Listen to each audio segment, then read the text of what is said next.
வீடியோவில் நம்ம cost sheet format பார்த்தோம். இந்த வீடியோவில் காஸ்ட் ஷீட்டோட சம் போகலாம். ரிலேஷன் 1ல் சிம்பிள் காஸ்ட் ஷீட் பார்க்க போகிறோம். இப்போ நம்ம கொஸ்டின் என்ன இருக்குன்னு பார்க்கலாம். First direct material 50,000, direct wages 40,000, chargeable expenses 10,000. இதெல்லாம் வந்து ப்ரைம் காஸ்ட்டில் வருமா? இன்டைரக்ட் மெட்டீரியலில் அவங்க கொடுத்துருக்குது used in factory, used in office, used in selling, used in distribution. அதுக்கான அமௌண்ட் கொடுத்துருக்காங்க. கீழே வந்து இன்டைரக்ட் லேபரோடையது இன் ஃபேக்ட்ரியில், இன் ஆஃபீஸில், in selling, in distribution. Selling தனியாக, டிஸ்ட்ரிபியூஷன் தனியாக கொடுத்துருக்காங்க. நம்ம போடும்போது ரெண்டு ஒன்றா போடணும்.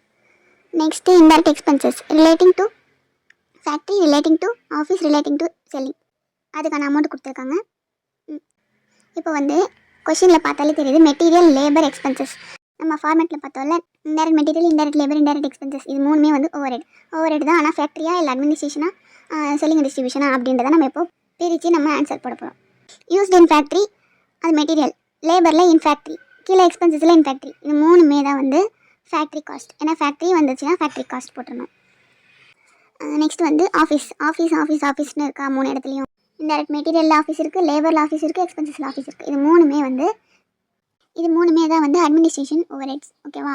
அட்மினிஸ்ட்ரேஷன் ஓவர் ஹெட்ஸில் இது மூணுமே வரும். மூணுமே ஆட் பண்ணால் வந்து காஸ்ட் ஆஃப் ப்ரொடக்ஷன் அப்படின்னு வரும். நெக்ஸ்ட் வந்து செல்லிங் அண்ட் டிஸ்ட்ரிபியூஷனில் என்னென்ன வரும் பார்க்கலாம். செல்லிங்னு இருக்கா, அதெல்லாம் வந்து இது வந்து சிம்பிள் காஸ்ட் ஷீட்ன்றதுனால ஈஸியாக இருக்குது. Selling, used in selling, in selling, relating to selling இருக்குது. அது மூணுமே வந்து செல்லிங் அண்ட் டிஸ்ட்ரிபியூஷனில் வரும். மெட்டீரியலும் இருக்குது, லேபர்லையும் இருக்குது. டிஸ்ட்ரிபியூஷன் அந்த ரெண்டு டிஸ்ட்ரிபியூஷனும் இந்த செல்லிங் கூட ஆட் பண்ணணும். இந்த அஞ்சுத்தையும் நம்ம செல்லிங் அண்ட் டிஸ்ட்ரிபியூஷனில் போடணும். இங்கே மேலே இருக்கிறது வந்து கொஸ்டின் ஷார்ட்டாக கொடுத்துருக்கேன். ஃபஸ்ட்டு கொஸ்டினில் பாருங்கள், direct material consume, direct wages paid, chargeable expenses. இது எல்லாத்தையும் நம்ம ஆட் பண்ணால் நமக்கு ப்ரைம் காஸ்ட் கிடைக்கும். ஓகேவா? ஃபஸ்ட்டு அதை நம்ம போட்டுக்கலாம். ஃபஸ்ட் அந்த மூணு இருக்கா, அதோட அமௌண்ட்டு 50,000, 40,000, 10,000. இது மூணுத்தையும் நம்ம வந்து ஆட் பண்ணோம்னா வந்து 50,000 + 40,000 + 10,000 1 lakh வருது. 1 lakh கிடச்சிச்சா? இது வந்து ப்ரைம் காஸ்ட். நெக்ஸ்ட் வந்து ஃபேக்ட்ரி ஓவர் ஹெட்ஸ். இந்த ப்ரைம் காஸ்ட் கூட ஃபேக்ட்ரி ஓவர் ஹெட்ஸை நம்ம ஆட் பண்ணணும். ஃபேக்ட்ரி ஓவர் ஹெட்ஸில் கொஸ்டினில் பாருங்கள், மெட்டீரியல், லேபர், எக்ஸ்பென்சஸோடைய ஃபேக்ட்ரியும் போடணும். அதுதான் வந்து நமக்கு factory cost. Material factory, labour factory, expenses factory, இது மூணுமே ஆட் பண்ணோன்னா நமக்கு ஃபேக்ட்ரி காஸ்ட் கிடச்சிரும். இப்போ மெட்டீரியலுக்கு 8,000, லேபருக்கு 15,000, எக்ஸ்பென்சஸ்க்கு 6,000. இது மூணு ஆட் பண்ணால் நமக்கு 29,000 வருது. 29,000. இப்போ நம்ம prime cost and factory cost இது ரெண்டுத்தையும் ஆட் பண்ணி ஷார்ட்டாக கீழே போட்டுக்குவோம். இப்போ next add administration overhead. இந்த ஆடில் வந்து ஃபார்மேட்டில் இருக்கும், அதனால தான் நம்ம ஆட் பண்ணுறோம். Administration over head. இப்போ வந்து கொஷினில் அட்மினிஸ்ட்ரேஷன் ஓவர் ஹெட் அப்படின்னா ஆஃபீஸ் ரிலேட்டட் ஆனது. இப்போ கொஷினில் மெட்டீரியல் ஆஃபீஸ் இருக்குது, லேபரில் ஆஃபீஸ் இருக்குது, எக்ஸ்பென்சஸில் ஆஃபீஸ் இருக்குது. இந்த மூணு மட்டும் தனியாக ஆட் பண்ணும்போது நமக்கு காஸ்ட் ஆஃப் ப்ரொடக்ஷன் கிடைக்கும். இப்போ மெட்டீரியல் 12,000, லேபர் 20,000, எக்ஸ்பென்சஸ் 30,000. இது மூணுமே ஆட் பண்ணால் நமக்கு ஈக்குவல் டு 35,000. நமக்கு 35,000 கிடைக்குது. அதை தான் வந்து நம்ம காஸ்ட் ஆஃப் ப்ரொடக்ஷன் சொல்கிறோம். இப்போது add selling and distribution over head. Selling and டிஸ்ட்ரிபியூஷனுக்கு செல்லிங் தனியாக, டிஸ்ட்ரிபியூஷன் தனியாக கொடுத்துருக்காங்க.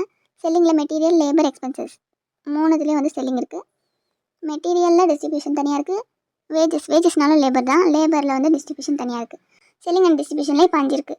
அந்த 5ல் வந்து செல்லிங் தனியாக நம்ம ஆட் பண்ணிக்கலாம். 6,000 + 18,000 + 1,000 25,000 வருதா? இப்போது டிஸ்ட்ரிபியூஷன் தனியாக ஆட் பண்ணோன்னா 4,000 + 12,000 ரெண்டுமே நம்ம ஆட் பண்ணும்போது 16,000 கிடைக்குது. இப்போ நம்ம காஸ்ட் ஆஃப் சேல்ஸ் கண்டுபிடிக்கணும். அந்த காஸ்ட் ஆஃப் சேல்ஸுக்கு தான் நம்ம வந்து prime cost, factory cost, cost of ப்ரொடக்ஷன்லாம் கண்டுபிடிச்சிருக்கோம். இப்போது ப்ரைம் காஸ்ட்டும் ஃபேக்ட்ரி காஸ்ட்டும் நம்ம ஆட் பண்ணி தனியாக வச்சுருக்கோம். அதை நம்ம டேரெக்டாக போட்டுக்கலாம். 1,29,000. கீழே வந்து அட்மினிஸ்ட்ரேஷன் ஓவர் ஹெட்டில் நமக்கு வந்து 35,000, அதாவது காஸ்ட் ஆஃப் ப்ரொடக்ஷனில் 35,000 இருக்குது. இப்போ ப்ரைம் காஸ்ட், ஃபேக்ட்ரி காஸ்ட் வந்து தனியாக நம்ம ஆட் பண்ணி வச்சுருக்கோம். அது கூட இந்த 35,000 காஸ்ட் ஆஃப் ப்ரொடக்ஷனை ஆட் பண்ணோம். Next selling and distribution over ஹெட்ஸில் வந்து 25,000, 16,000 தனித்தனியாக இருக்குல்ல, அது ரெண்டுத்தையும் ஆட் பண்ணிக்கணும். First cost, prime cost, factory cost 1,29,000, administration overheads 35,000, selling and distribution 41,000. இது மூணுத்தையும் நம்ம ஆட் பண்ணணும். அதாவது ஃபஸ்ட்டில் ப்ரைம் காஸ்ட் இருக்குது, ஃபேக்ட்ரி காஸ்ட் இருக்குது, நெக்ஸ்ட்டு காஸ்ட் ஆஃப் ப்ரொடக்ஷன் இருக்குது, தேர்டில் வந்து செல்லிங் அண்ட் டிஸ்ட்ரிபியூஷன் இருக்குது. இப்போ இது மூணுமே நம்ம ஆட் பண்ணோன்னா 1,29,000 + 35,000 + 41,000 ஈக்குவல் டு 2,05,000. நம்மளோட ஆன்சர் 2,05,000 வந்துச்சு. தேங்க்யூ மக்களே.